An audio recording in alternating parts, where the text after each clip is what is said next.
Everybody loves a rags to riches story. The story of a protagonist that rises from the depths of squalor, despair, and anonymity to seize their opportunity for fortune, fame, and victory. Well, we got a heck of a story for you today, nerds. We got the story of a little company that almost couldn't, probably shouldn't have, but did anyway. A little company that started off trying to make business software for farmers to use to make it easier to raise chickens and cows, and ended up absolutely redefining the entire landscape of what difficulty means in gaming and creating one of the most iconic genres of video games ever made. Today, we're talking about FromSoft.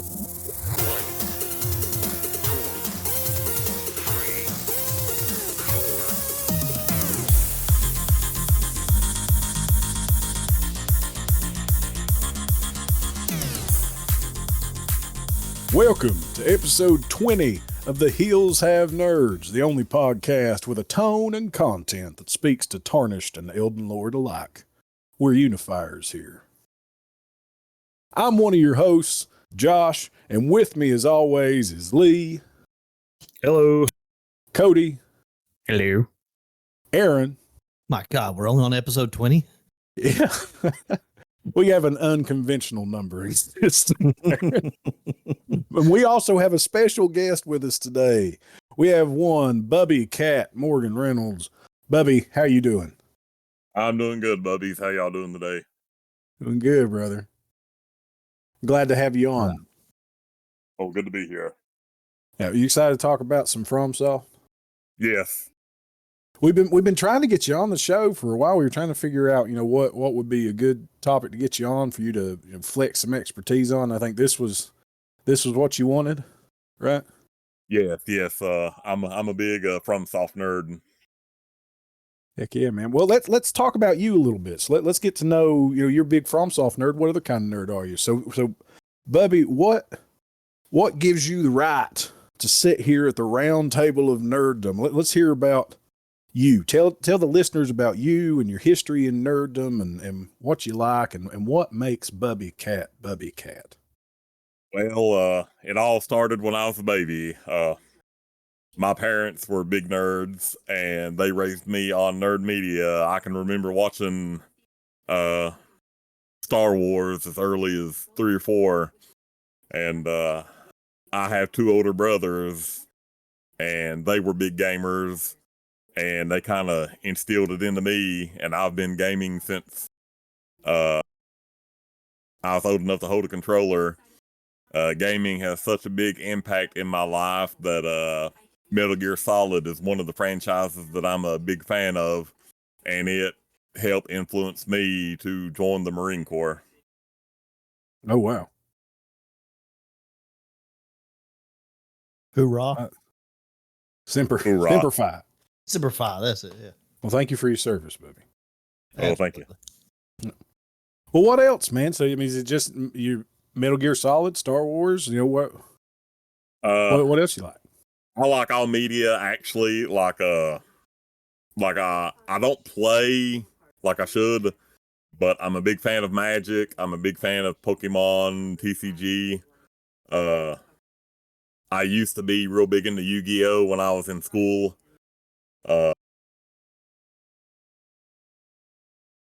What else? There's so much that I'm into. There's a game called Marvel Champions. You kept saying you were going to come play with us and never did. Yeah, I played with you all one time. It wasn't when I was there. Oh, yeah, that's right. How dare you?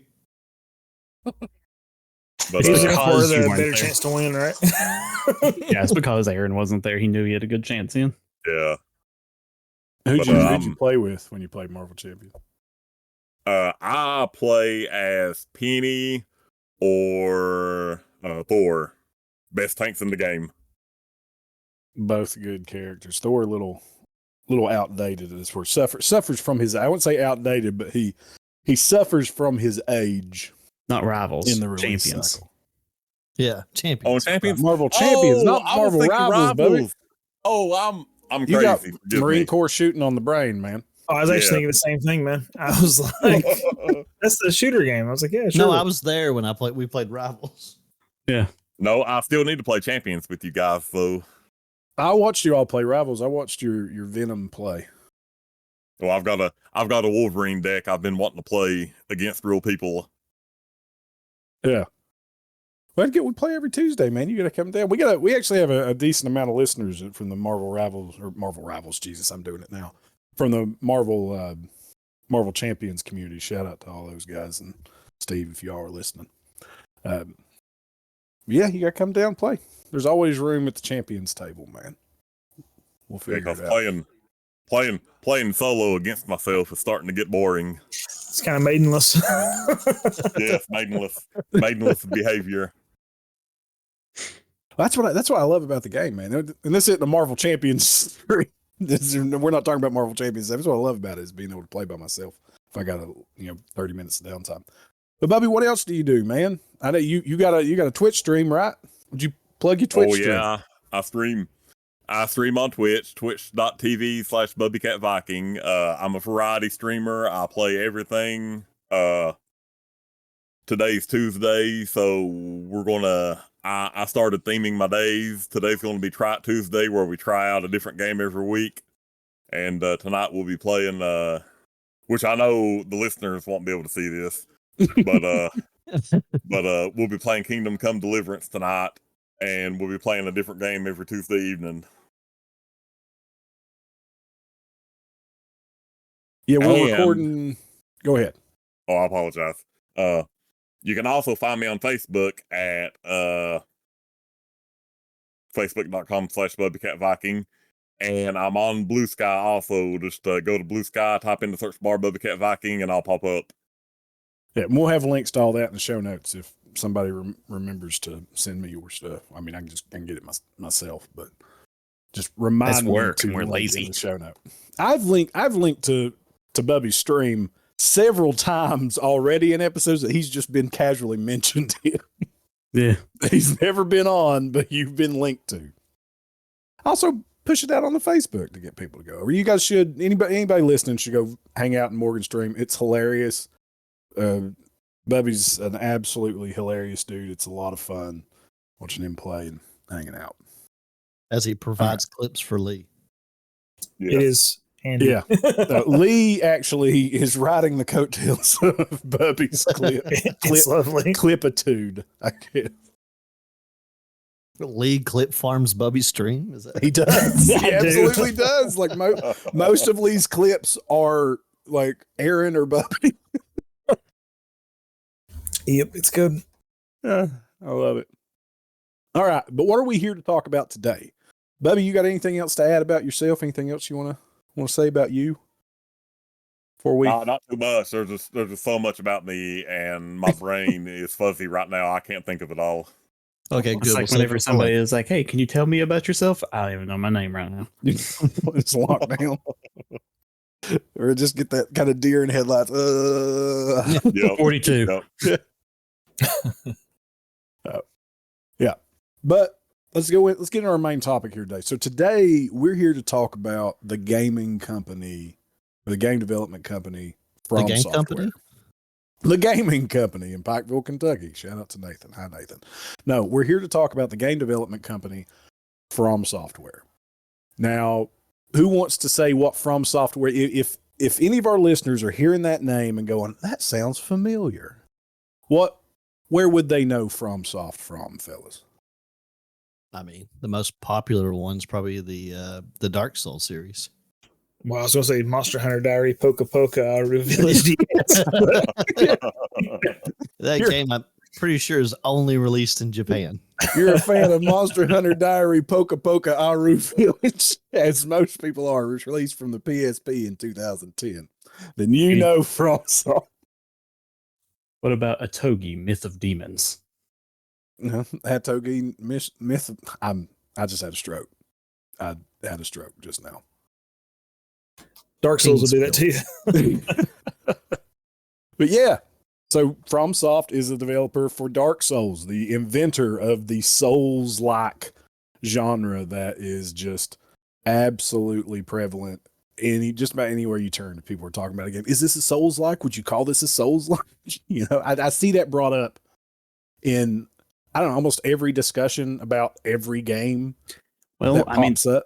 there is a YouTube channel that I watch a lot of called Iron Pineapple, and he has something called Steam Dumpster Diving, where he just goes and finds Souls-like games and plays just to try them out. He's on like, I don't know, like 20 episodes of like 9 to 10 games per episode, and he's not touched any mainline game. Holy smokes. It's all just like random stuff that I have never heard of half the time. Yeah, there's actually several FromSoftware games on PlayStation Plus and Xbox Game Pass. Well, there you go. So what I was going to say earlier, baby, when you said you were streaming tonight. So tonight is February 11th, 2025. This episode should be coming out February 28th. So that's when this will go live. So we're a little bit behind. If anything crazy has happened in the FromSoft universe from now until the 28th, forgive us for not mentioning it on the episode. But let's talk. So FromSoft, developers behind Armored Core, Demon Souls, Dark Souls, Bloodborne, and the Elden Ring. Yeah, Elden Ring and Monster Hunter Diary, Poca Poca Village. Everyone's favorite. But where did FromSoftware come from? Like, what did they start from? And this is really interesting. So when we were diving into this, when I was doing show notes for the episode, we had talked, and I don't know anything about it. I rarely have played, truth be told, a FromSoftware game. I played the original Dark Souls quite a bit when it came out, but that's been, 14 years ago now? 15 years ago going on? Yep. Yeah, I know, right? Yeah. 14 years for Dark Souls, 16 for Demon Souls. My sciatica. It's yeah. As we always say, if you're getting to our age and you're in our demographic, it's about that time to go get your prostate checked. Remember? I'm in the same boat, Josh. I've only played a little bit of Demon Souls, and that's it. Yeah, and so I was kind of leaning on the guys to give me jumping off points, or leaning on you guys to give me jumping off points for building these show notes. And Cody, you had mentioned Kingsfield, which we'll talk about in a little bit. Kingsfield is like the predecessor to Demon Souls, their first main release. And Kingsfield is, and like I said, we'll talk about that a little bit more depth as we move forward. But I ended up going down this rabbit hole of the development process and what From as a company, from what I can gain, they were originally From and then kind of changed their name to FromSoftware as a company. And if I'm wrong on that, please don't eviscerate me, because a lot of the information that I've picked up is from like translated Japanese interviews that are these kind of niche, almost lost to time translated interviews. But what they were as a company prior to this big their explosion in the game scene. And so they were founded as a company in 1984 by a man by the name of Naotoshi Zen. And I hope I'm pronouncing his name right. Naotoshizin. Naotoshi Zen. FromSoftware's initial goal was creating software for large-scale agriculture. So their biggest customer was the Japan Agricultural Cooperative Union. And what they did is they made software for large-scale agriculture that would allow like automated raising of livestock and farms. So have you ever seen like those big, large like industrial farms and how everything like is on like a conveyor belt to feed stuff and gets dropped by these big machines? They were creating the software to control that, is my understanding. The only ties that the company had to video gaming at all were that a lot of the members of the company, including Zen, they were fans of games like Wizardry, for the Apple II. And we've talked about Wizardry a little bit, I think, in one of the episodes. Probably you guys familiar with Wizardry? RPG episode, right? We did that. I mentioned it in that because it built into a lot of the RPGs later. Yeah, we talked about Wizardry in our history of JRPGs, yeah. I'm just vaguely familiar Just- with the series itself by the title, and I know it's a dungeon crawling and it's difficult. So, Yeah. Wizardry was one of the first, if not the first, like kind of big Maybe RPG, because it was out for the Apple II, and these are like old school computers, like Jetson style computers. Wizardry and Ultima were both pretty close Yeah. to each other, and I can't remember which one came out first. So Wizardry was 1981. Wizardry Proving Grounds of the Mad Overlord was 1981. And then, I don't know, just for the heck of it, Ultima was 92, looks like. No, Ultima's been 1981 as well. Ultima 1 First Age of Darkness was also 1981. We don't have a month. All right, they tie. But these guys I knew they were both really close. So I'm going to assume they were probably fans of Ultima as well, just because it seems like these guys, they were gamers in their spare time, before gamer was a term. So that's what From as a company started doing. They started out developing this agricultural software, but eventually they kind of fell on hard times. So there was an economic bubble burst in Japan, and they started to, essentially they were going to go out of business. They had to do something. They were losing contracts. They were having to scale back, and they weren't a large company to begin with. It was like 20, 30 people, I think, if that. And they were looking for some way to pivot. Well, they had a developer by the name of Yasuyoshi Karasawa. And Karasawa had been working on a game in his free time that he was using the company's computers to play. And he was building it. He had basically built the development software for it and was building the game. That's a true employee right there. Yeah. I've never played a game in my Absolutely my not. company's computer. Yeah. So this game would later be known as ZAMS K3, ZAMS-K3, and this would eventually be the origin of Kingsfield and the Armored Core series of games. So Zen found out about this. So Zen knew about it, or again, a lot of this is coming from like translated interviews. Apparently, like Naotoshi Zen was not a very like public forward person. They didn't do a ton of interviews. He didn't do, a whole lot of like media talking, media speeches, whatever have you, statements. So it was really hard to find anything, but I found like some obscure interviews, and this might be made up. All of this may be made up, right? But these are, a lot of this information is from some interviews he did for a Chinese gaming magazine about like the history of Kingsfield and the Shadow Tower series. So Zen took interest in ZAMS K3. So he found out about it, took some interest in it, or knew about it, and they were all playing together, whatever have you. And decided, you know what? This is what we're doing now. Agricultural thing's not working. We're going to pivot. We're going to pivot to be a gaming studio, or we're going to release a game. We're going to release it, not pivot to be fully a gaming studio. We're going to release a video game. And we're going to release a video game, and we're going to release this video game right here. Well, the most popular, they wanted to release it for console, but the most popular console at the time was the Super Nintendo, and ZAMS K3 was a 3D modeled game. Anybody see why that's a problem? Oh, yeah. No. even the Super FX chip couldn't handle that. Despite all their power.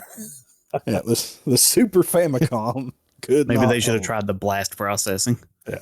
of the Genesis. Yeah. So what they ended up doing, they said, okay, well, we're just going to release for PC. Let's release for PC. That's what it's being developed on. Let's do it for PC. All right.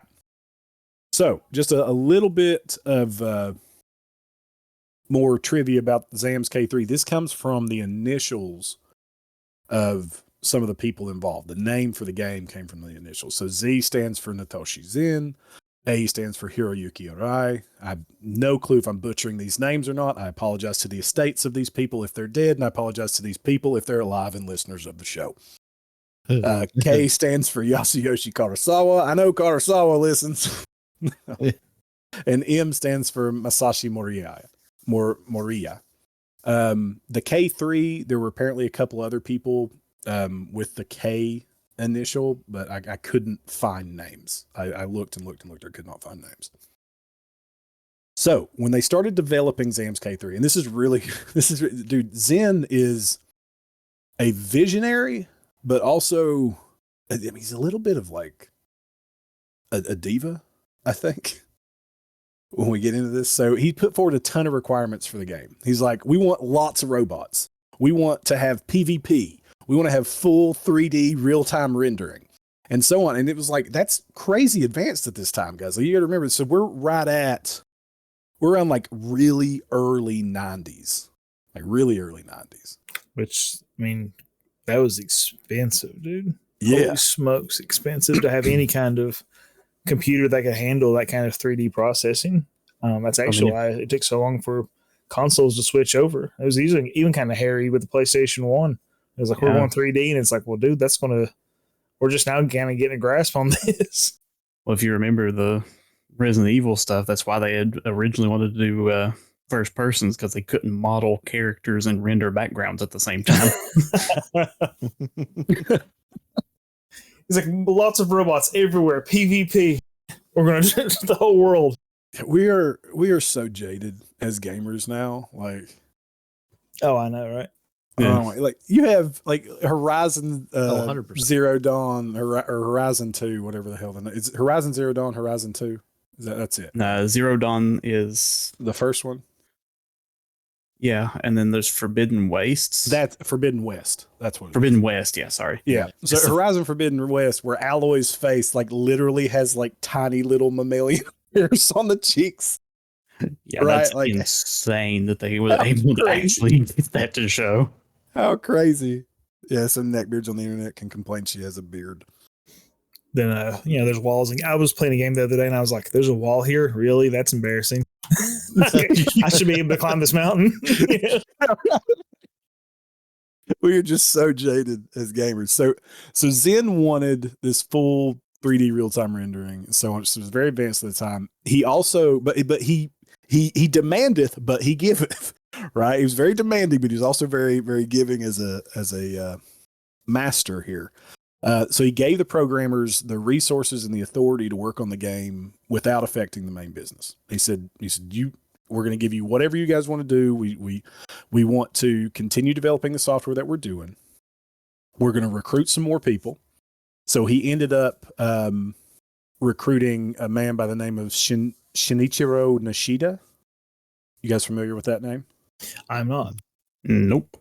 So this is one of the key figures in Kingsfield and the Shadow Tower series, and he was recruited in to kind of take charge of the PvP part of the game in '93.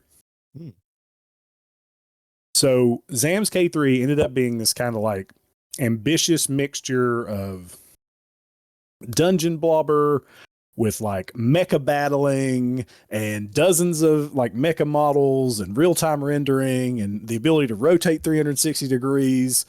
Had maximum 256 color limit, was shooting like loads of high-speed missiles with high-speed movement, was going through like complex dungeons while shooting and fighting with a blocking system. Like, it's crazy for 1993. Dang.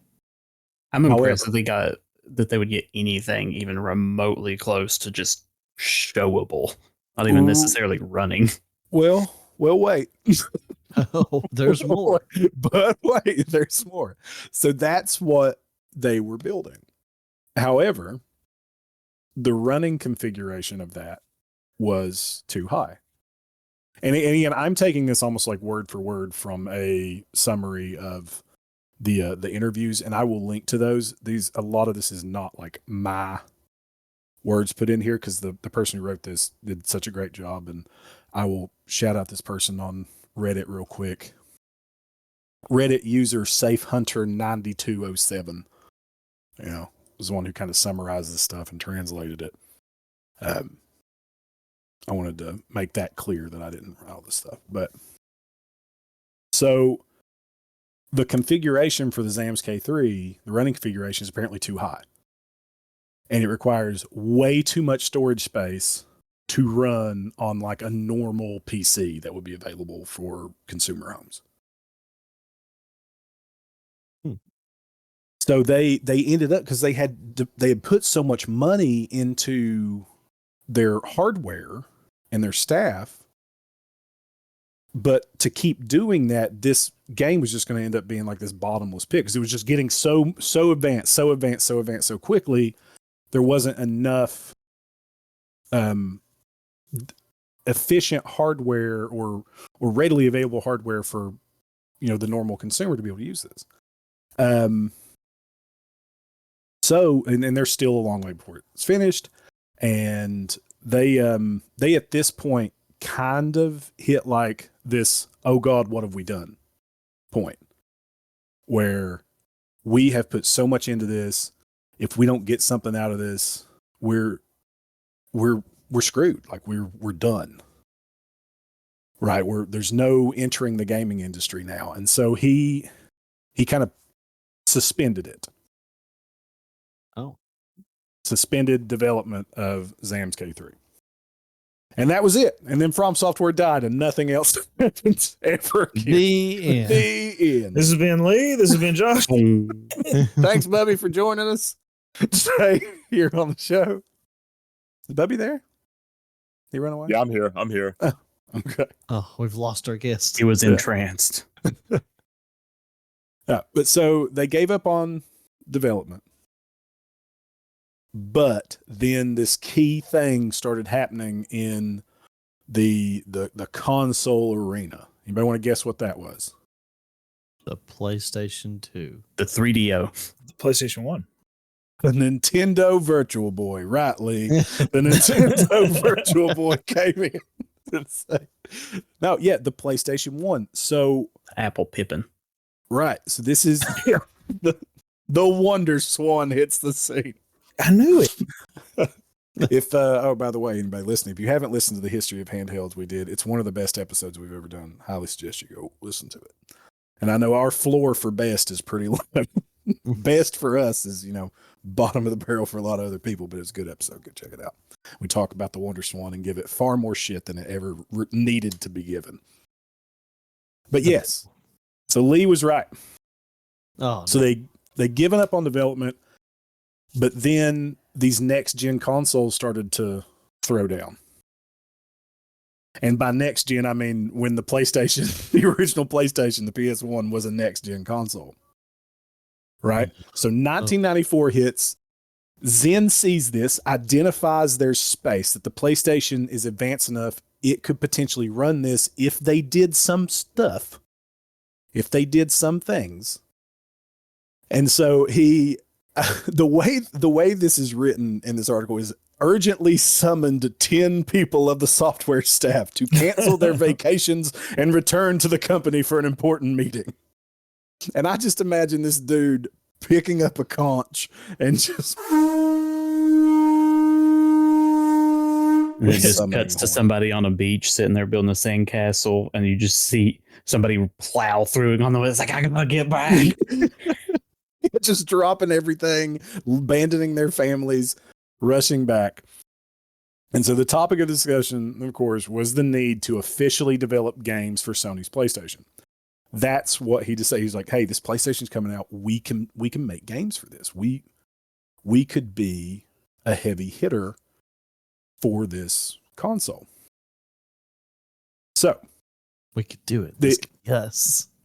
It had a lot of advantages for them. It was the most powerful console performance in its time. It had strong 3D performance, which is what they needed. The games were developed in C, which is, I assume, a programming language, is general purpose computer program. Yeah. Yeah, and so they were able to became C++ later. Yeah. And that also Sony was providing technical support for developers for that. The development equipment was cheap compared to what they were getting from, cheap comparably to what they were having to go through prior. Mm-hmm. And the licensing fees were low because Sony was handling all their sales channels. So this was like the perfect storm, like happened absolutely at the perfect time. We, in the intro, we talked about a rags to riches story.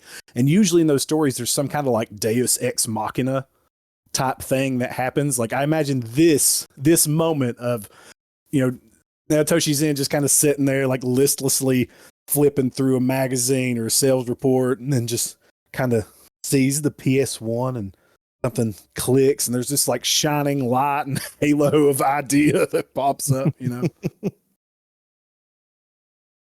So like the archangel comes down and tells him, "Oh, this is the game. This is it." Yeah. Like the kindly stranger happens to leave a magazine open on the right page, and that's the gaming god that tried to leave that there.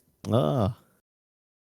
Yeah. So he told the production team, he said, "Hey, we're going to write a prospectus immediately. We're going to write up what our prospect is for this game, and we're going to get it to Sony just ASAP."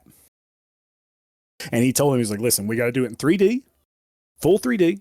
And the original intention of this proposal, they were going to port Zams. They were going full hog back in on their, big mech battler. And they were trying to catch up to the PlayStation's debut, which was coming out in December of 94. And this is 93 when this is happening. And so apparently Kurosawa's words, so the guy that made that was the original kind of builder of Zams that was doing it in his free time, Yasuyoshi Kurosawa, just told Zen, he was like, "Listen, we're going to start making it, and then we're going to do the plan. We're going to plan it out later." It's like, we're going to start making this, and then we'll deal with our plans afterwards. That's how I make things. Yeah. That's how I make messes. Yeah. That's how we do most of our stuff. What about you, Bubby? Do you complex plan things, or do you just, I'm going to see what happens and we'll develop a plan as we go? We will see what happens around here. Yeah. And so they hit a little bit of a problem. Like CD-ROM that the PlayStation games were running off of solves their storage capacity, but with the current state of Zams, the performance is still unable to run it smoothly. So the PlayStation can't run it smoothly. Womp womp. Yeah. So there's a third person view, and it had like this realistic military style mecha model. It needed a large number of polygons, and they weren't able to make it happen. So what they did is they pivoted again. Like, dude, FromSoft is a elastic company. Like, they are able to, we're going to make it, they're going to make something happen, and they're going to do what they got to do to get it done. Well, yeah. So they are flexible. So they pivot again, and they abandoned development of Zams K3. And they said, "You know what? We did what we can do with it. We're done. What can we do with what we have? How can we recycle this?" What do you guys think it got recycled into? Kingsfield. All right, anyone want to talk about Kingsfield? Or you want me to keep going about Kingsfield? I can talk about it. Yeah, talk about Kingsfield. So the first one was actually not released in the US, but part 2 was released as part 1 in the US. So, and I actually played part 1 when it was released in the US because I'm old. I'm old as dirt, man. When I was young, my brother was a big drug addict, right? Like, so he was huge on drugs. This is a weird segue, but he traded some drugs for a PlayStation 1 and a bunch of awesome RPGs, dude, which included Kingsfield. And so he was like, "Dude, you might be interested in this." I was like, "Sure." So I started checking out some of the games. I had like Beyond the Beyond and a few other games like that. But Kingsfield was in there. And I was like, "Well, let's check this out," which was Kingsfield 2. But it was, called Kingsfield 1 in the US.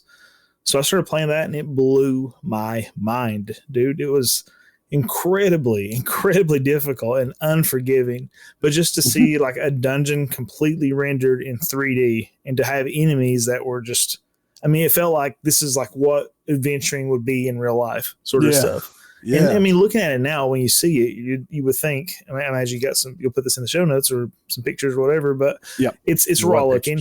It looks rough, But for me, it was like, holy smokes, this is the future, because it's like these are enemies literally standing in this field or whatever, because you exit this house or whatever. I go out there and try to fight it, and it absolutely, like, the monsters would just shred me. And so when I finally got to the point I could kill one enemy, I was like, that's amazing. I've done it. Where's the next enemy? And so, yeah, as you guys know, this is the formula that we eventually will see with, Dark Souls. It's just like absolutely, I mean, Demon Souls really, but absolutely hard as nails gameplay. Bubby, did you ever play? Gameplay. Yeah, did you ever play Kingsfield? No, I'm surprised I never tried it out though, because when I was a child, playing hard games that I couldn't beat was a popular genre for me. You gotta play it on stream sometime, man. Yeah, it was completely luck that I, was able to play it, but I played it and I thought, well, this is amazing. I never did beat it because it was just so ridiculously hard, but it was awesome. And then I played Kingsfield 2 because of that, and so forth and so on. And I had no idea that FromSoft was the maker of this until after I had played Demon Souls and a few other games, and was like, oh my God, this is the future, This did what Kingsfield did. Yeah, I had no idea 2 years later. So let's talk about a little bit of like history of Kingsfield, like just the lead into it from there. So it was released. They released, like you said, Lee, in Japan only. Like the initial release was Japan only. They made their debut. They made that deadline for the PlayStation release. Kingsfield was released December 16th, 1994. Anybody know offhand when the PlayStation 1 was released in Japan? It had to be close. December 3rd, 1994. Wow. 13 days after the PS1's Japanese release. And graphically speaking, it certainly looks like a 13-day old PlayStation 1 game. Development lasted less than 6 months. It was a pivot from that mecha style of the original Zams K3. But what they did, they could keep their kind of dungeon layouts. What they decided is they can keep those dungeon layouts, port those over, scale back, make it first person, make it, get away from that third person, full 360, highly rendered mecha thing, get back to the wizardry roots, make it this kind of like grimdark style that they wanted to do, and then get that out. And also, to go back a little bit, that another plus for them going with Sony was that these darker themed games Sony was much more receptive to than Nintendo was, and their review board was a lot more lenient on these darker games. Nintendo's barely receptive to them now. Yeah. But do you know the name Kingsfield was taken from a golf course in England that one of the developers saw when they went on vacation? That's awesome. Nice. I wonder if there's like a sign on that golf course now. I don't know if that's true or not, but it was part of the. What if there's a sign? Yeah, that'd be cool to see. People are golfing like, I don't care. There's a sign for Kingsfield. This is one of them games my kid plays when he doesn't talk to me.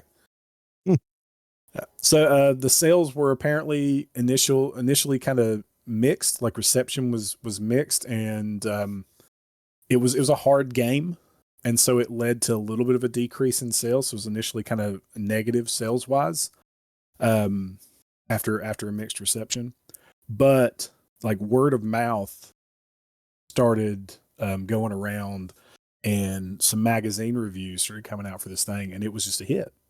It was a hit after it kind of hit a more mainstream audience or got a broader audience to it. It kind of fell into its niche, which is weird. Weird to say once it hit a broad audience, it became niche, but it has to kind of cast a wide net to get where it needs to fall, And so then it became a commercial success. So what about the mechs? They were really focused on these mechs.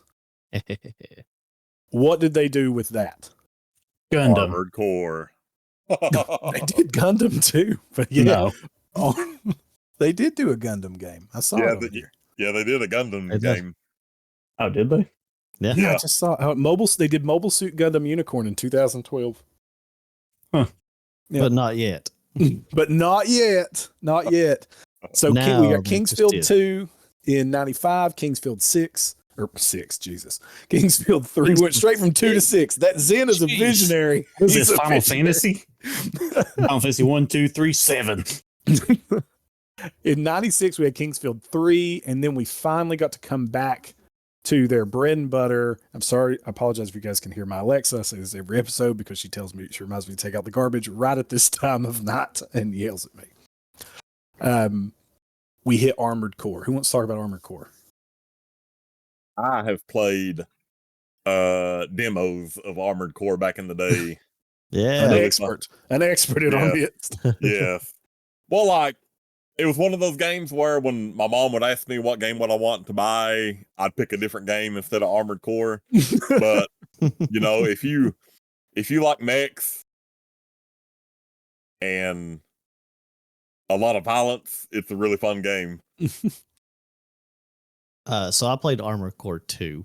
Okay. A lot. I didn't own a PS2, but my cousin owned PS1?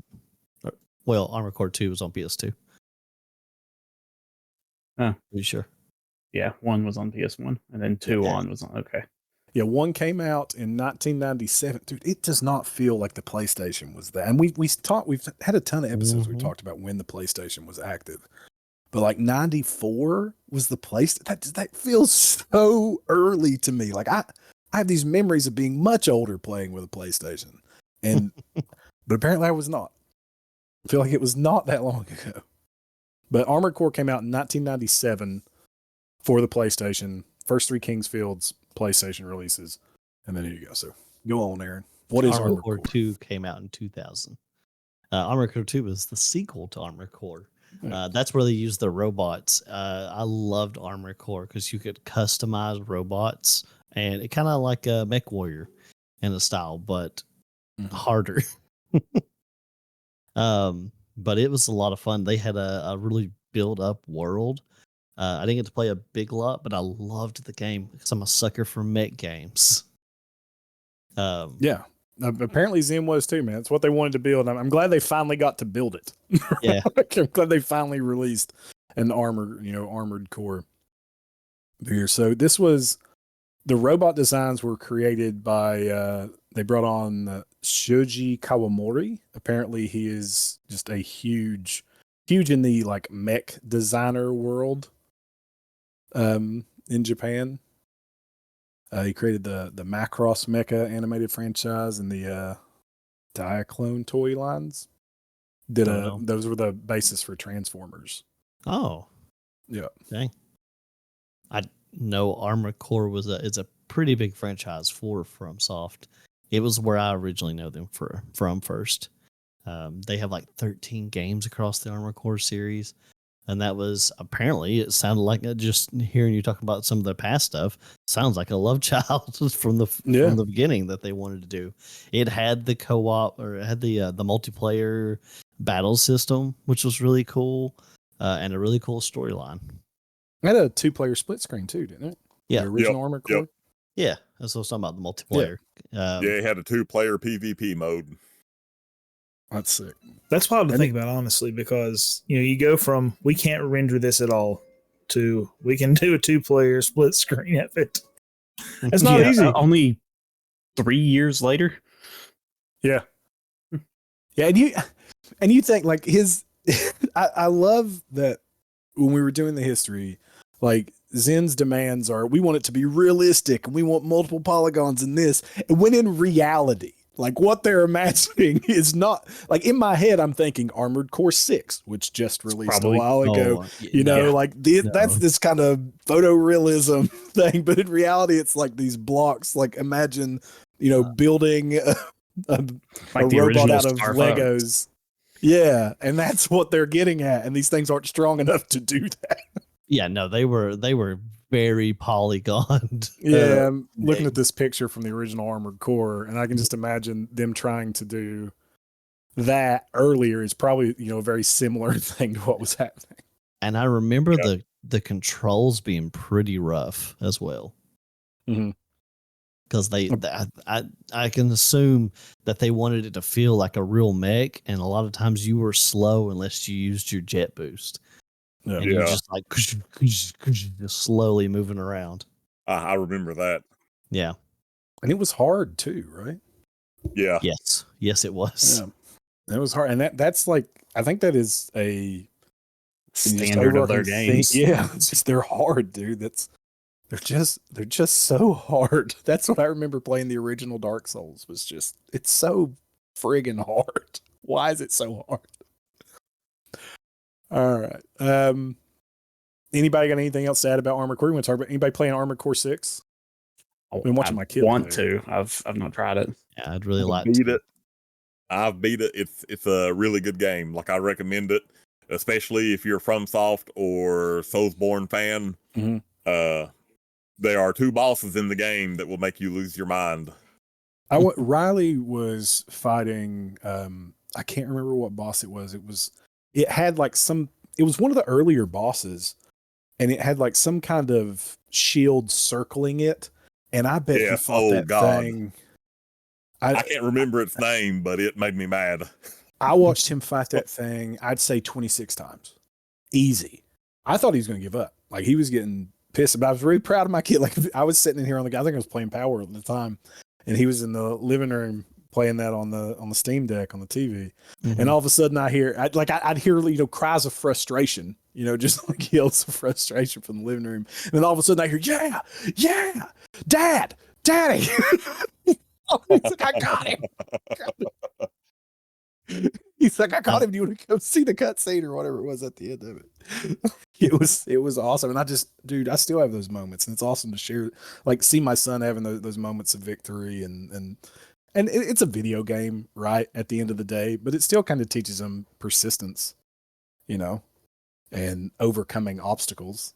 You can get some real world applications out of that stuff. So I dig it. I dig it. Sadly, the Armored Core 4 is the last one that I played for the 360. I'm actually not confident that I've played any of them because I played 3 at somebody's house once, but I never. That was it. Yes. Well, it's like I get Armored Core and Front Mission and Mech Warrior. I kind of get them all like in my head. It's just a mash of stuff that I'm just not as familiar with. Unfortunately, It looks fun. I'm not real big into mechs, so I never really paid much attention to them. Well, I'm gonna catch flack for saying this, but Armored Core 6 is kind of like a mech Souls game. I know a lot of people disagree with that, but I'm telling you, it's just like Dark Souls, but the movement of the mech and the weapons you get to use and the customization is all amazing.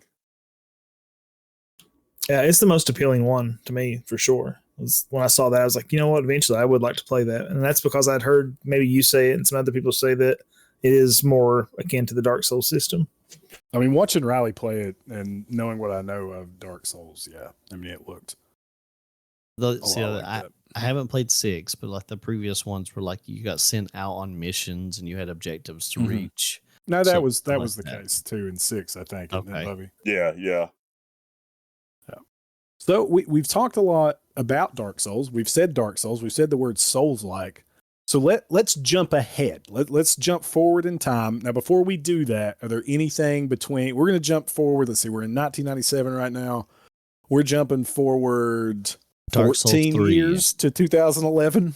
Anything anybody wants to talk about? Would like to take a tangent for the Lost Kingdoms games. Came out in 02 and 03. Let's talk about Lost Kingdoms. Because they're a complete tangent from what they were standardly making. Okay. Why? I didn't play the second one, so it may change, but the first one was a deck builder RPG where all you did was like... I actually remember. I remember these games, Cody. Yeah, you collect monsters and you build your deck, and whenever you get in a fight, you draw the cards to play your monsters to fight for you. Yes. We were talking about this a little bit, peek behind the curtains. We were talking about this a little bit before the show, bringing up the Lost Kingdoms games.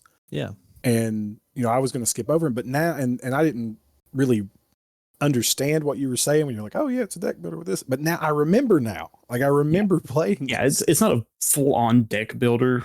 But it's you collect monsters and put them in a deck and then draw them out to play them. But it's a better version of Yu-Gi-Oh. Kinda, yeah. for Yu-Gi-Oh games at the time, yeah, it was because Yu-Gi-Oh struggled with games. My experience with Lost Kingdoms, I actually played one game with a friend one time and had no idea how it worked. And I just, was throwing stuff down, sending out these monsters to fight them. And I ran out of cards. And when you run out of cards, you can't do jack. And they just like, oh, I'm going to start sending out all my stuff and kill you. And I was like, oh no. But it's a really cool game. It's like, I enjoyed what I played of it. It wasn't particularly great. It didn't do anything amazing, but I mean, I had fun with it. Yeah, I enjoyed. On that same, is there anything else we want to say about that? Because I would like to mention a couple of other games along the way. As I don't remember much about it. I just remember like it was a complete tangent from what they were standardly making. So this was 2002. So this is what, 8 years after they hit the market. So yeah, and it was a GameCube exclusive.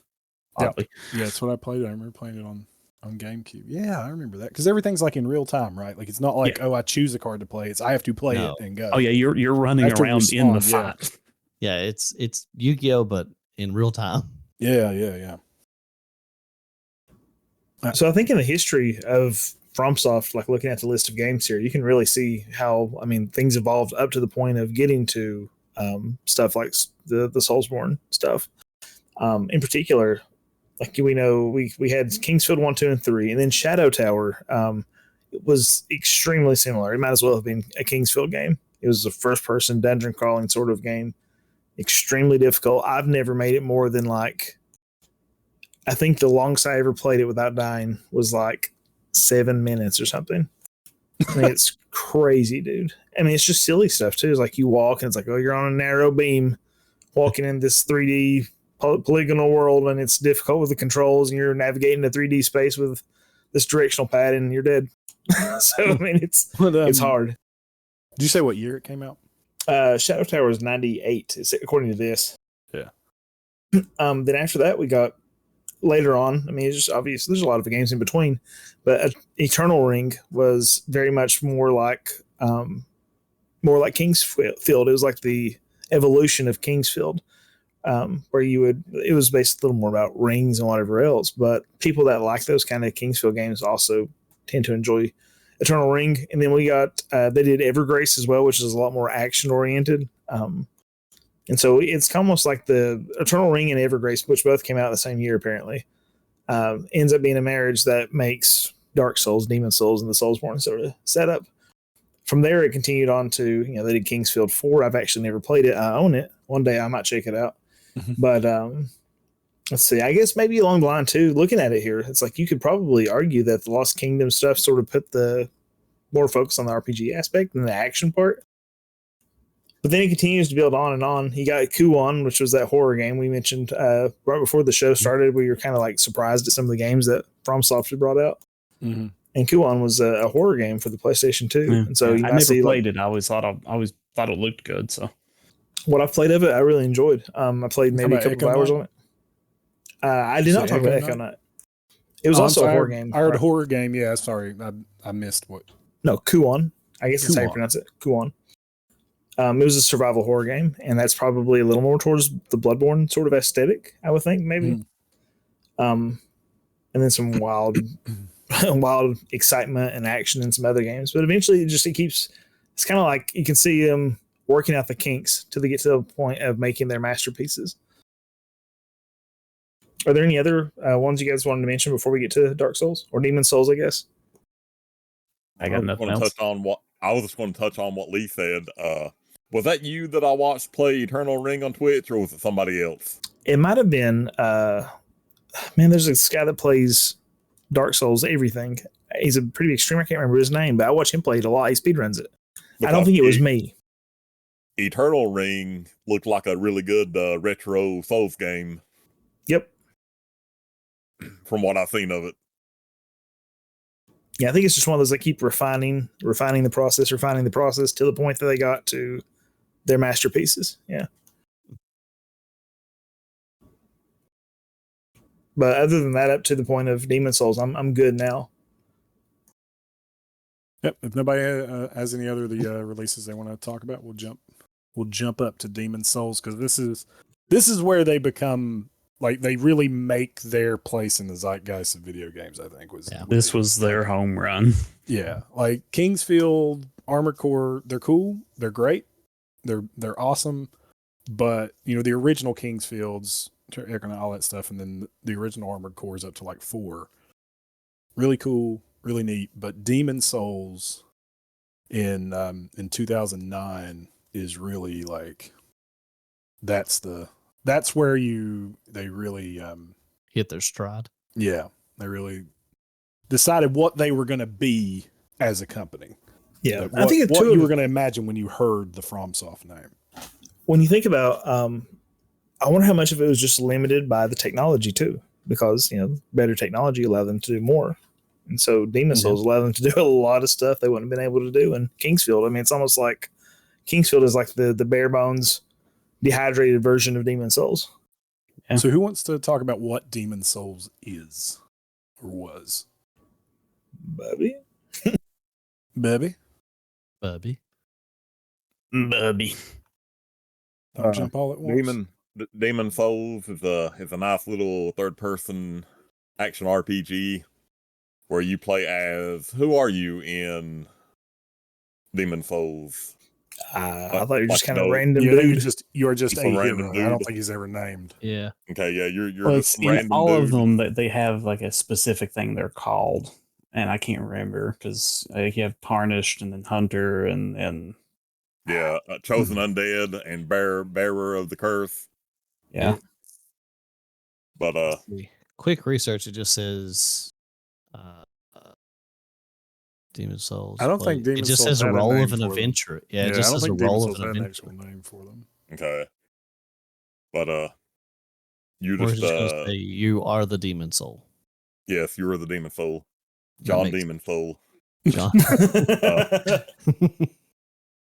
You just show up in this weird world where demons have took over, and you battle through levels, killing bosses to get to the next area, to where eventually you kill. Well, there's no correct order in killing the bosses, but you got to kill the main boss of each world, and then you get to go kill the demon that's causing all the problems. How many of you guys played it when it came out? Am I still just too old at this point? Nope, I did. I got a platinum trophy for it. I played it a little bit when it came out. Not much. I did not. So it's what brought me back into like gaming, because like I kind of I stepped away, but not much. I stepped away and played a lot of Smash Brothers, basically on the GameCube. That's basically all I played for college, because I was doing work on my degree, and I was kind of buckling down on that and playing a lot of Smash Brothers. But then it was like when I was starting to get back into single player experiences, I bought a PlayStation 3, and it was for Fallout 3, which Bubby had been playing recently, and then Demon Souls. When I saw Demon Souls, I was blown away. Again, like just same thing with Kingsfield. Like before I even played it and experienced it, I was like, you mean to tell me that there's this giant dragon flying down this bridge and I can shoot arrows at him and kill him, and I can fight combat with these people on these stairs, and they take up this space, and it's like a heavier style, and anybody can kill me. It's that hard. And he was like, yeah, that's kind of the deal. And I said, all right, man, that sounds amazing. So I was so invested in Demon Souls when it came out. Yeah, I picked it up in 2010, and I was at GameStop in Pikeville, and the worker came up to me like a crack dealer, and he was like, hey, what are you interested in? And I'm like, I don't know. I'm not sure what I want to play. And he's like, here, I got this new RPG for you to try out. And it was Demon Souls. And I was like, yeah, sure, I'll try it out. I bought it off of him, took it home, and I was sold ever since. Hey, kid, you want to try some of these Demon Souls? Well, this was the game that kind of like spurred, Miyazaki, who is now the current president of FromSoftware, who replaced Zen. Yeah, this is the game series that kind of like propelled him to his quote unquote stardom, right? Yeah, he started out as a designer on Demon Souls and ended up being promoted to director of it. Yeah, he joined so I was looking here on it. So he joined the company in 2004 and started on Armored Core, and then was one of the designers for Demon Souls, and then eventually like went on to the Dark Souls series. Yeah, he ended up directing Demon Souls, but he started as director on Dark Souls. Okay. And now he's Grand Master of FromSoft. Basically, yeah. Yeah, he's the king of FromSoft right now. He's the Kingsfield of FromSoft. Well, really, he's the only name I really know commonly associated with it. It's like when you think Demon Souls, when you think Soulsborne, you think Miyazaki. Which is funny because all I see is people sharing things is like Miyazaki is my favorite writer or designer, and the other one's like, yeah, me too, and it just shows like Ghibli and then Dark Souls next to each other. Right. I can't remember the first name, but it's a Miyazaki that does all the work for Ghibli too. What? Hayao Miyazaki. Oh, okay. I know I'm backtracking a little bit, but at this point, we see the popularity of FromSoft absolutely like start to bloom too, and it just gets wilder and wilder. It's to the point that when they put out a game, people buy it because it's FromSoft. Yeah. Have you guys happened to look at any of the old prices for games like Kingsfield, Shadow Tower? Yeah. Outrageous. Yeah, I sold Shadow Tower 2 or 3 years ago and it was a copy that had a dent in the disc. It worked, but it had a dent in the disc. I just looked one up. Yeah, I sold it for $300, and I'm looking at one here from Canada for $500, almost $550. So it's unreal, dude. But people are interested. They're buying in on this company and their excellence. Yeah, that's what people do. I don't think I've ever seen a retro FromSoft game go for under 100. Here's a graded Shadow Tower 9.8 A plus. I didn't even know you could grade video games. Yeah. $5,400. Oh yeah, on eBay. Yeah, graded video games is a very touchy subject, though. We should do an episode on that. I think That would be a games good are episode. a good one. If PSA would ever give me back my Lugia, they frigged up and said it was French and gave it a bad grade. I'm so pissed off at PSA. Got it so well. I'll rant about that some other time. I keep my emotions in. I think anybody who's an avid listener of the show will know that I'm pretty hard to read. It's hard to tell how I feel about things. Pretty reserved and quiet, man. Right. Shadow, real quick, Shadow Tower, dude. Holy smokes. I collected in particular. I was going for a full PS1 collection at one point. So I saw a lot of PlayStation games. I have only ever seen one copy of Shadow Tower in person. It was the one that I owned, and it just happened to come to me through a trade.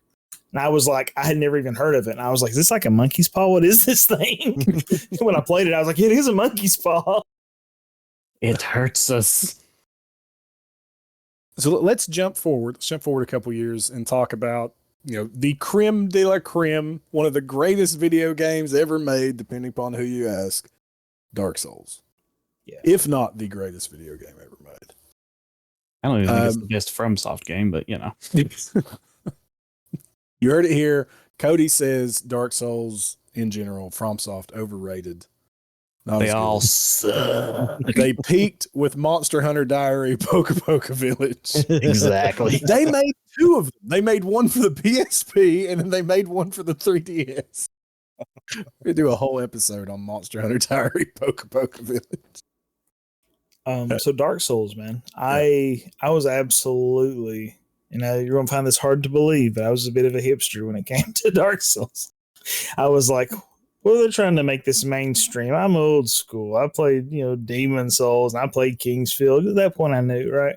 And I was like, they're just trying to make this popular for everybody else, and there's no way it's gonna be as good as Demon Souls. And then I played it, and I was like, oh, I was wrong. It's not as good as Demon Souls. Oh, it's better. It's wonderful. I was the same way. It was a hard sell for me because I was like, everybody's so into Dark Souls, and whenever I played it, I was like, oh my gosh, this game is really it deserves all the praise it gets. And here's some useless information.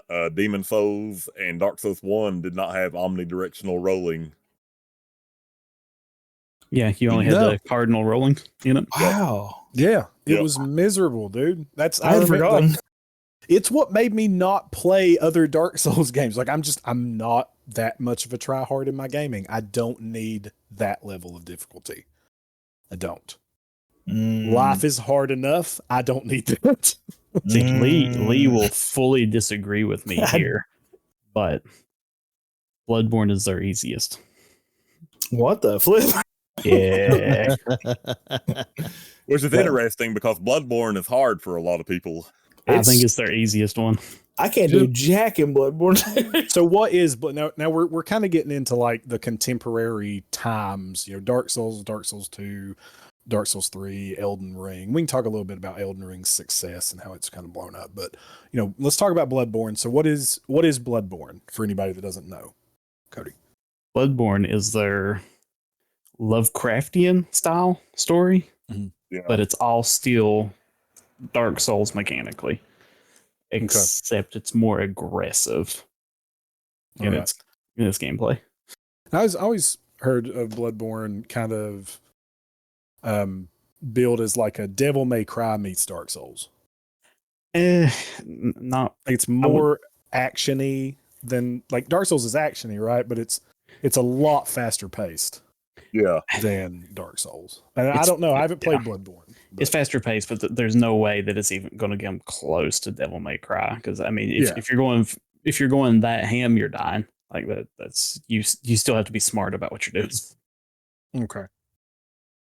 But it gives you the option of it has a rally mechanic that whenever you take damage, instead of moving your health bar all the way, it takes a marker and moves it down and leaves your health bar filled in.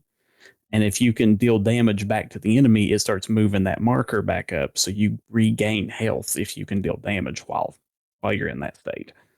So you got to start thinking about, is it worth it for me to jump back in there and start healing? Do I need to step back and heal instead, kind of deal? Yeah, you're rewarded for being aggressive. Now, but you still can't just run straight into a room and start swinging. Well, yeah. But now, does Bloodborne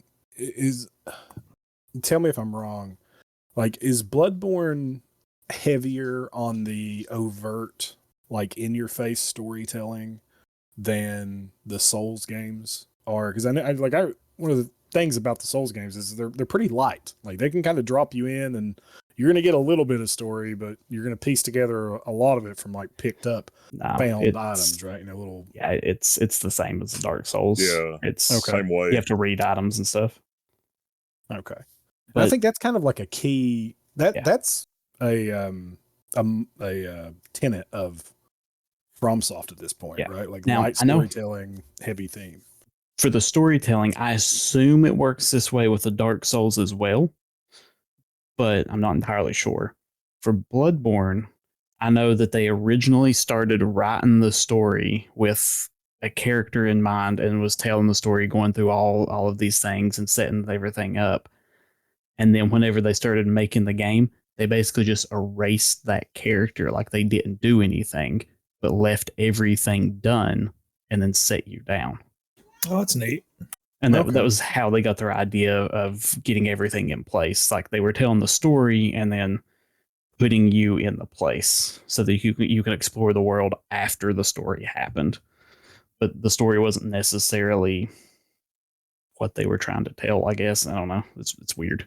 Do you think that fits the whole, like, narrative of you could be, like, whatever, the maidenless, the whatever? It's like, yeah, I'm pretty sure that's how they done it with Bloodborne, and it makes sense that that's how they would have done it for all of them, because all their stories, while disjointed initially, if you're just walking around, does connect pretty well if you start reading everything.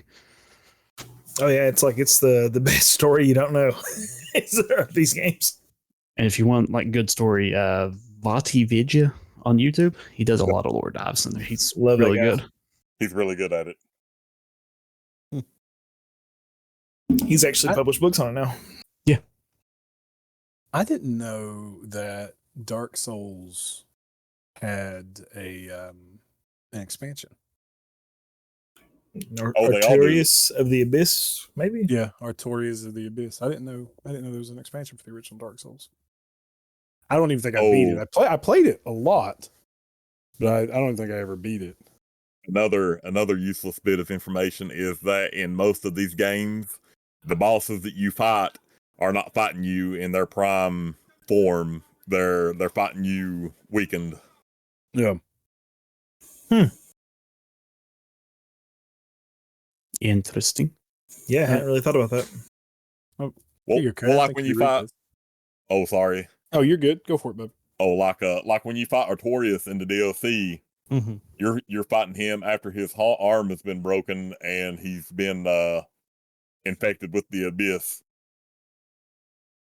I guess it's like Radon whenever you first fight him in Elden Ring. He's all nasty. Yep. So, well, technically, Consort Radon is the true version of Radon if you beat the DLC for the DLC. Elden Ring. That makes sense, dude, because he feels like he's in his prime. That man feels like he's in his prime. I should have put a counter on there. It took me at least 40 tries to beat that dude. I guess the hardest boss I've ever fought. I'm still upset that I beat Radon before he got nerfed with colossal weapons. That's ridiculous, dude. That's impressive. Because I was doing the run of that, and I was like, I want to use colossal weapons because that's just what I liked, and I was playing through it. And after I beat Radon, I think I was talking to Zach, and he's like, colossal weapons are garbage in this game, right? And I was like, yeah, I'm starting to feel it. That was awful. Yeah, I think actually Consort of Radon got nerfed at one point, and then Melania got nerfed. I mean, there's a button. At some point, they go, you know what?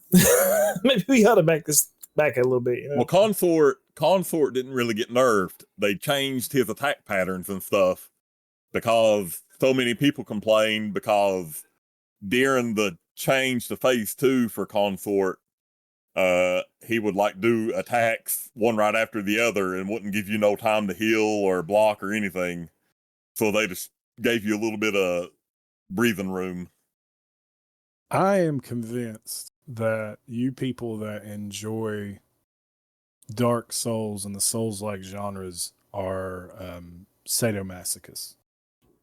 That's a good case, man. Really. Yeah. I mean, I play it because if it was easy, I wouldn't play it.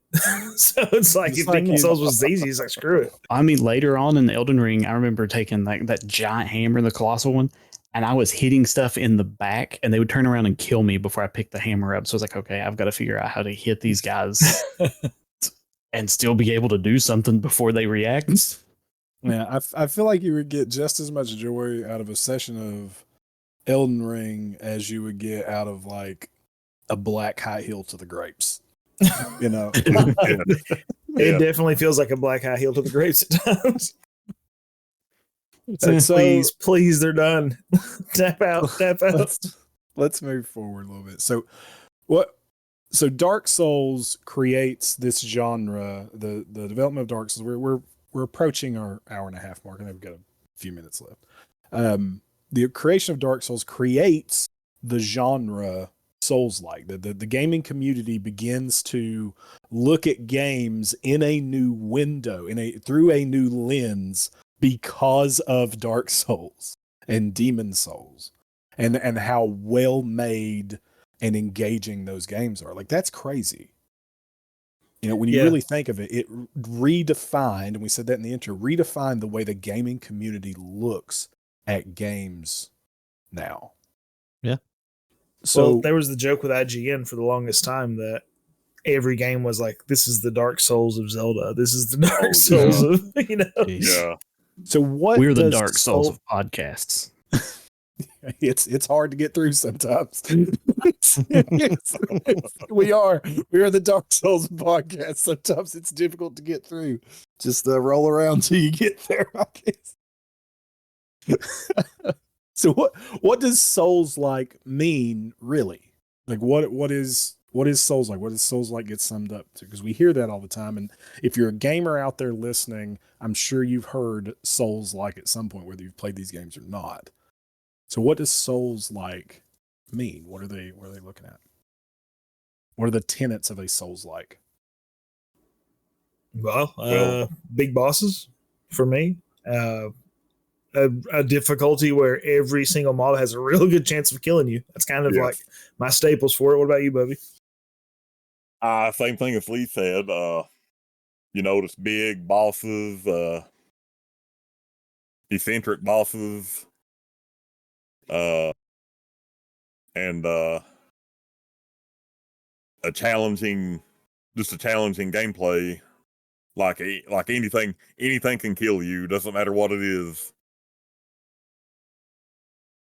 So what separates a game like God of War from being a Souls-like? Because you're still fighting, like you're fighting the big bosses in God of War. Horizon, you're doing the same thing. Like why are those games not a Souls-like? Their combat ends up being more, well, Horizon not necessarily, but it's more hack and slash for like God of War and stuff like that. And maybe again, not even really the new God of War, maybe a little, but the big thing that starts separating those though is your stamina bar. Like whenever you run, you start losing stamina. Whenever you dodge, you lose stamina. Whenever you attack, you lose stamina. Whenever you run out of stamina, sucks to suck, you're going to die. You have to really use your stamina wisely. And a dodge roll. I feel like a big separation from a lot of different games is with Souls-like. It's usually a high difficulty, and I think they usually put an emphasis on learning like patterns in attacks with enemies. Yeah. I think the stamina bar is like a big necessity, though, if you're going to be a Souls-like. I'd also, I think for me, I don't have like a lot of experience with Souls-like, right? But I do know one of the main tenets, and we just spoke about that, of these Souls-like games, especially from FromSoftware, is that kind of environmental storytelling, right? Like it's not hitting you over the head with lore, you're picking it up and figuring it out. Whereas again, a game like God of War, it's lore world building heavy, right? You're getting a lot of story, you're getting a lot of expositional dialogue with God of War. It is a story driven game. Yeah, in Dark Souls, the only cutscenes you're getting are cutscenes before you get killed. So let's jump forward a little bit more. So anybody play Sekiro? I Horrible. played probably about halfway through it, and I ended up getting distracted. I need to go back to it. I'm too bad at it. I've tried. I'm too poor for it. It's like Bloodborne in that it's a very aggressive game, sort of. Like it's faster paced than everything else, but it wants to focus a lot more on parries. Like you can't switch your weapons as much in it, but the weapons that it has is very fine tuned. You only have the one sword. Wait, FromSoft did Steel Battalion? Yeah. Did they do all the Steel Battalion games? No. The funny thing, I thought this was hilarious, Josh. I want to comment on it. I'm sorry, I didn't mean to interrupt or distract, but yeah. It's hilarious, man. They did the Steel Battalion that's on Connect, like the one that was miserable to control and difficult. Dude, that was one of my favorite gaming moments or times in my life to be gaming was playing the original Steel Battalion with the friggin' setup, dude, this massive setup, and it had like pedals, and you had this giant like cockpit setup thing that came with it. Yeah, it was like $150 controller back then. Dude, it was so fun. Again, my parents bought love, man. I remember the one I remember seeing Steel Battalion was actually Attack on the Show, and it was on the top games to buy friends you don't like. And it was because they had to buy the controller. Dude, yeah, just buy on the game. Yeah. I remember working at Page 3. We had a ton of copies of Steel Battalion. Somebody came in and was like, oh, this game looks cool. I want to play it. I want to buy it and play it. And they bring it up and it's like, yeah, you have to buy a controller to even be able to play that, man. So unless you plan on spending like another $200, it's probably just a collector's item. He's like, oh, yeah. well, For anyone it's hearing us talk about Steel Battalion, and it's not a FromSoft game, but FromSoft did a Steel Battalion version. Steel Battalion was a mech piloting game that you literally, the controller was the cockpit dashboard with the joysticks or whatever they're called for planes of like a piloting robot thing. Like it felt like you were inside a robot. It had like the initial kind of cockpit dashboard that came in 3 pieces. You had an eject button that you had to flip the plastic cover. Like you had to flip the glass cover up and press the red eject button to eject out before you blew up or you die. It had like 3 or 4 different pedals on the bottom. Like you would work the pedals with your feet to make your mech go. It had, I don't know, there were probably 20 different controls on that, 20 or 30 different controls on that thing. Like it was intense. I got excited for a second. I thought FromSoft did that because I saw Steel Battalion on there. Well, the funny thing is, like, you think about that control setup, and it's like, well, how could that be any harder? It's like, make it on Connect. Yeah. You could So unconnect. You try to do it with motion controls. Yeah, I mean, the only thing I've played on Connect was like Just Dance. So what did you have to? So you have to motion control the mech on Connect? Yep.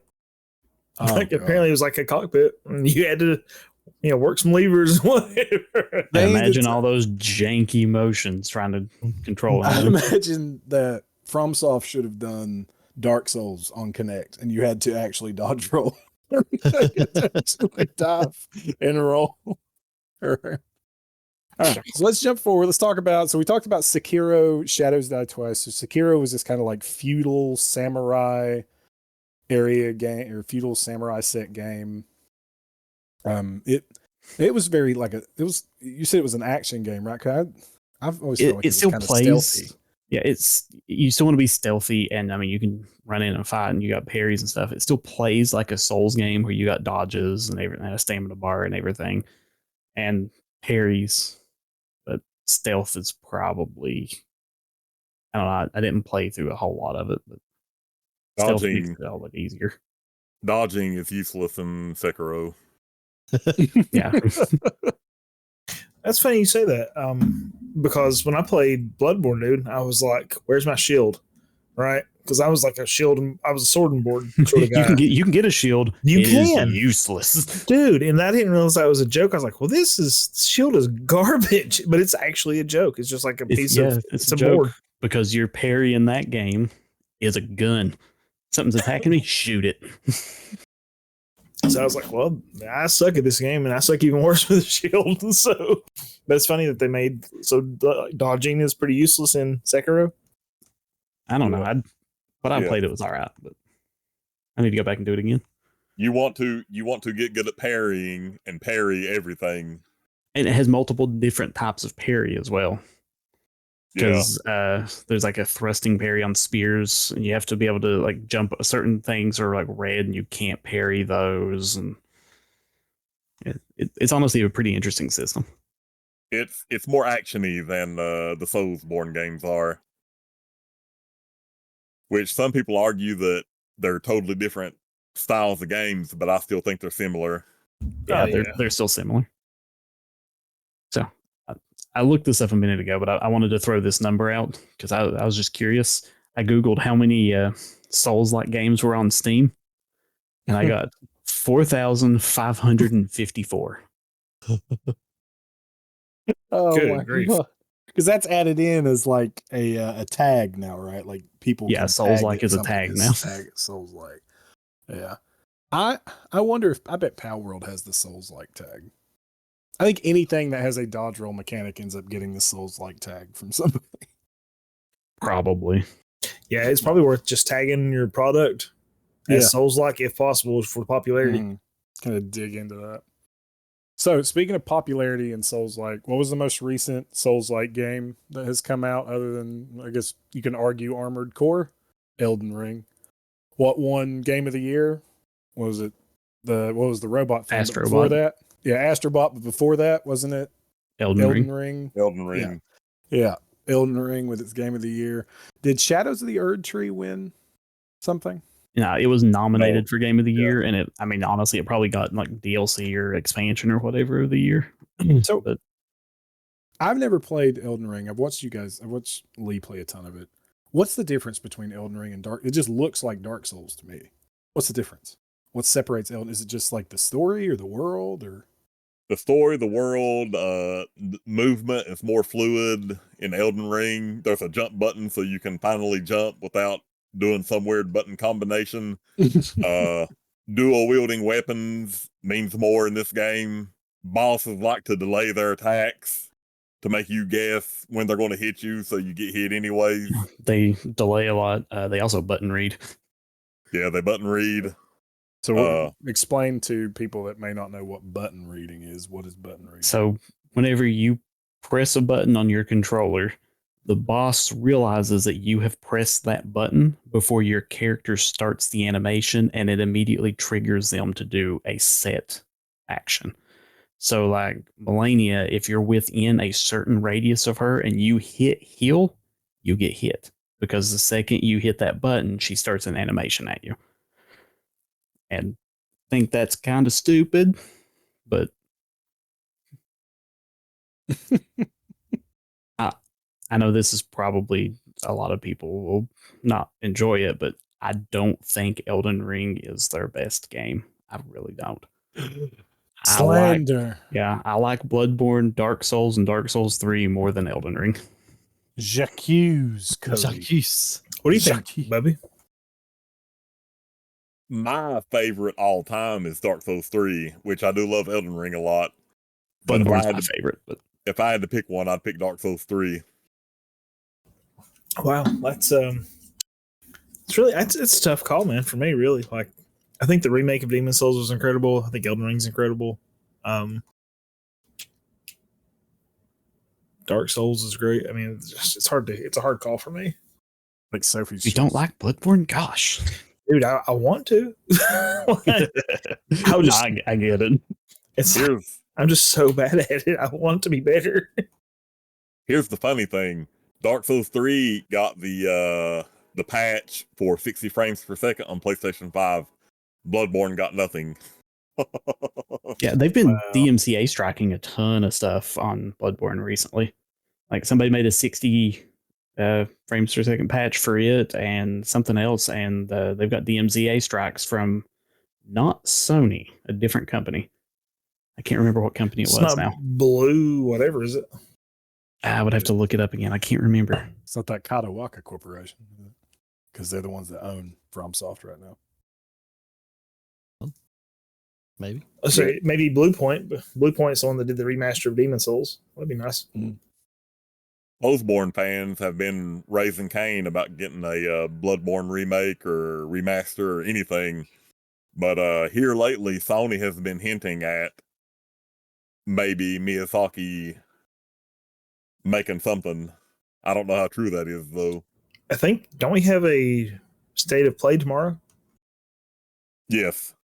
Oh, baby. What if that was it? This Bloodborne remaster or whatever has been going on so long that it's like, yeah, I'll believe it when I see it. It's like I'm jaded 3. now. It's like Mother 3, dude. We're never going to get it. So I have a question. Like, I just don't understand like the difference here. Is FromSoftware a game developer or are they the publisher? They are a developer and publisher of some, but I think they're mainly just developer. Okay, because I was looking at Japan Studio because you guys mentioned Astrobot, and I always associated Astrobot with FromSoft, but it's not FromSoft. It's Japan Studio, but Japan Studio also put out Bloodborne. Well, FromSoft doesn't even own Bloodborne. They developed it, but the IP is owned by Japan Studio Sony. Maybe that's what the deal is. Yeah, there's a lot. Well, it's like, I mean, FromSoft, I think they're Bandai published Dark Souls 2. Sorry. Oh, you're good. So I was trying to look up like net worth of these companies, like how much they brought in. So FromSoft brought in last count we have, so brought in like $103 million in 1 year. But that sounds crazy low, Right. Yeah. What did you say? 100, Yeah. 103 103 million? million. Ugh, The net worth of FromSoftware is 36.8 million. that's weird. It's weird. I don't know how they're getting this. I'm trying to look up like rough numbers, but Kadokawa Corporation, the owner of FromSoft, is worth like 4 billion. And like Elden Ring made almost $1 billion. Made like 800 and some million dollars. So I don't know how much FromSoft's seeing from that revenue and what's happening there. Well, I know, didn't they have problems with what was it when they were making Elden Ring? Wasn't they a fear of them losing money, not being able to pay employees, but they somehow got the money to pay people anyways? Or am I thinking about something else? Well, so I'm looking at a Game World Observer article, and take it with a grain of salt. FromSoftware's revenue fell 30%. This is from 2024, July 31st, 2024. FromSoftware's revenue fell 30% to 103 million in 2023, with decline driven by impact from Elden Ring's success. Yeah, I don't know. Like their operating profit was. It's weird that they're making so little, but the games are pulling in so much. I don't know how they split that stuff, right? Who's getting paid? Yeah. Yeah, but them making 103 million and Elden Ring selling. So let's see how much money did Elden Ring made. How much money did Elden Ring make? Elden Ring has sold 16 million units. 3 of those were from me.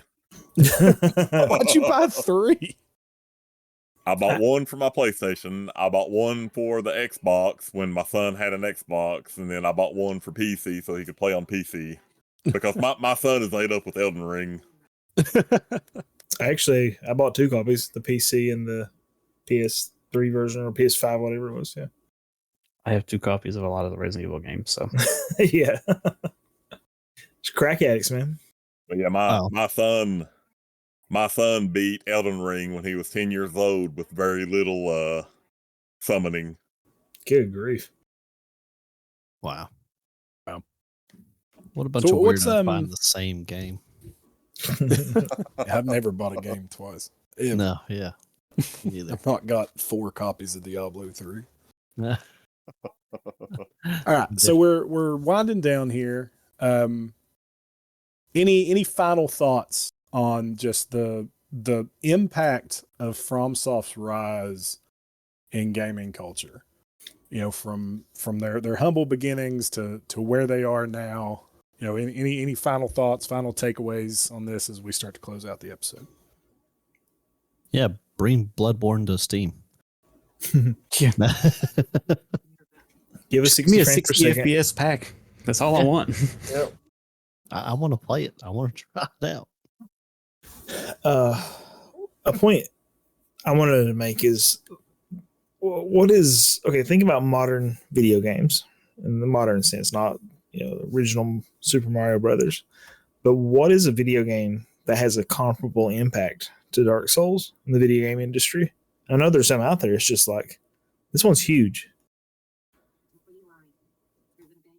I couldn't tell you. Pokemon is honestly, Pokemon in the monster catching genre is probably the only thing comparable that you see a ton of games that get compared as, this is like, look at Power World come out. This is Pokemon with X. Yeah. Right. This is a Souls-like. This is a monster catcher.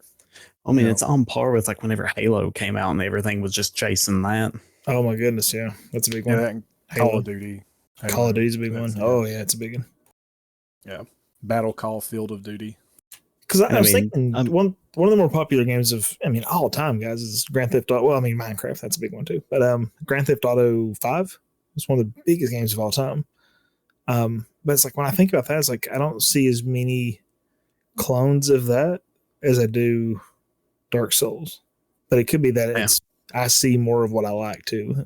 I mean, that's probably along those lines too. But Stardew Valley, because I mean, there was one year It's that Harvest Moon. I would. Yeah, Harvest Moon done it for a while, but whenever Stardew Valley come out, I think it was like 3-4 years after that there was one year that was like I seen like 30 of these farming sim games coming out, and it's like, gee, Elizabeth has bought every one of them. That's It may not be what you're looking for, but the first thing comes to mind is like, was it Metroidvania? yeah, Those? Metroidvanias. Yeah.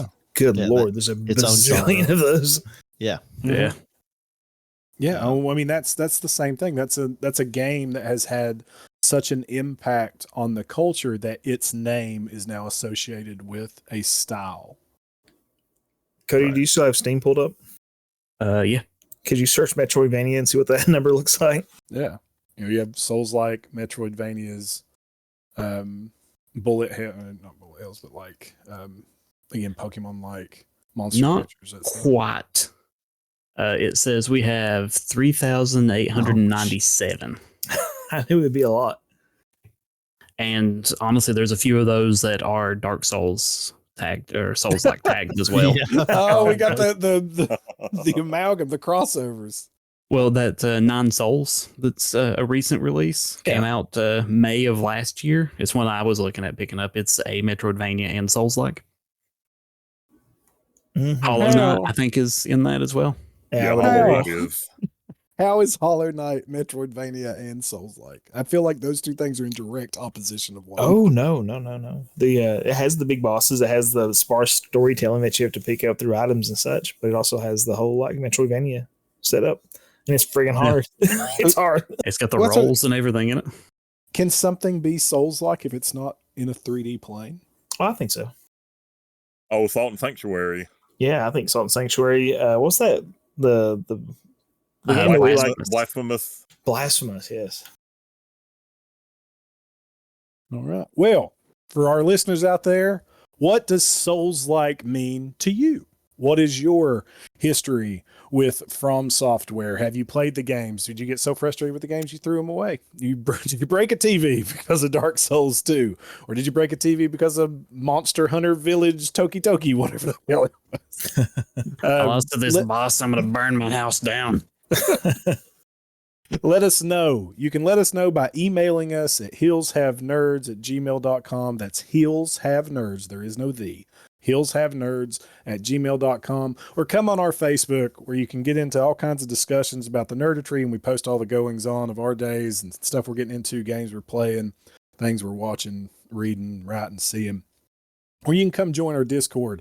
Come hang out in the holler and talk about current episodes or current topics in nerddom with me and the guys. Guys, where can people find you if they want to find you? Bubby, thank you so much for being on today. We really appreciated having you here. Thank you for having me. You can find me at twitch.tv/BubbyCatViking, Facebook.com/BubbyCatViking, and you can find me on Blue Sky at BubbyCatViking. Lee, where can the good folks find you? You can find me on YouTube at PixelBro or youtube.com/@PixelBroLee. You can find me on Twitch at PixelBroLee, Instagram and Facebook, but Twitch and YouTube mostly. Coffee, Lord. Cody. Also, happy birthday, Cody. Happy birthday, Cody. Happy I like you birthday, guys Cody. enough that I came and recorded on my birthday. Yeah, Thank happy you. birthday. We're going to sing you happy birthday after we get done with these closing comments. Where can people immediately find just you gonna to leave. come wish you a late happy birthday? You can usually find me in the Discord. You can yell at us. I'm just coffee break in the Discord, and on Twitch, it's twitch.tv/coffee break lounge. I'm usually just once a week. It's been shifting between Thursdays and Fridays recently, usually Thursdays. All right. Aaron? Probably hanging around Discord and Facebook, or playing Stat because it's like Halo with chips. All right. Again, Tell us what you thought about the episode. If you liked the episode, let somebody know. Word of mouth really helps us out. Take a moment to leave a like or a review or a follow on whatever podcast catcher that you're listening to us on. Or if you're listening to this on YouTube, like and subscribe, leave a comment. It helps a ton with letting other people find the podcast. Come visit us on Facebook. Come hang out in the Discord. Send us an email. Let us know what's going on. Other than that, I think we're done. We done? Yep. Yep. Bye. All right. You died. Let's sing Cody happy birthday. I'm gonna One, mute you 2, guys. 3. Happy birthday birthday to you. Birthday Happy to birthday to you. Happy birthday, dear Cody. birthday. Happy birthday to you. Birthday to you. You died.